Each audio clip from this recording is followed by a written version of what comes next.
ट्रेनों की तेज रफ्तार, यात्रियों का आरामदायक सफर, नए भारत के चमचमाते रेलवे स्टेशन, मोदी सरकार के रिफॉर्म, ट्रांसफॉर्म और परफॉर्म के मंत्र पर चलते हुए बीते एक दशक में भारतीय रेलवे की तस्वीर बिल्कुल बदल चुकी है।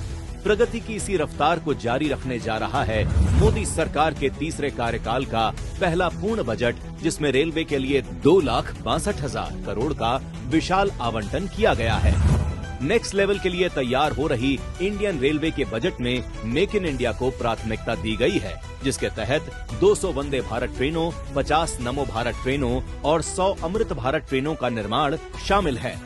रेलवे इंफ्रास्ट्रक्चर को मजबूत करने के लिए 1000 नए पुल और अंडरपास बनेंगे। 1.1 लाख करोड़ रुपए से रेलवे की सुरक्षा और मजबूत होगी। साथ ही नेटवर्क विस्तार और यात्रियों की सुविधाओं में सुधार के लिए 4.6 लाख करोड़ रुपए की कुल परियोजनाएं स्वीकृत की गई हैं।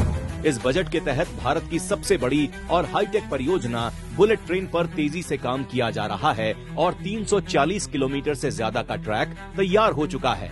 ये पहली बार होगा जब भारत में समुद्र के नीचे रेलवे सुरंग बनाई जा रही है, जो कि अधिकतर विकसित देशों में ही देखी जाती थी।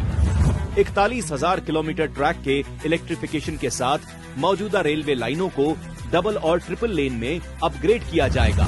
रेलवे इंजन और कोचों के उत्पादन को बढ़ाने से स्वदेशी को भी बढ़ावा मिलेगा। सिर्फ यही नहीं, इस बजट में रेलवे इंफ्रास्ट्रक्चर को और मजबूत करने के लिए MRO यानी मेंटेनेंस, रिपेयर एंड ओवरहॉल की सुविधा भी लागू होगी।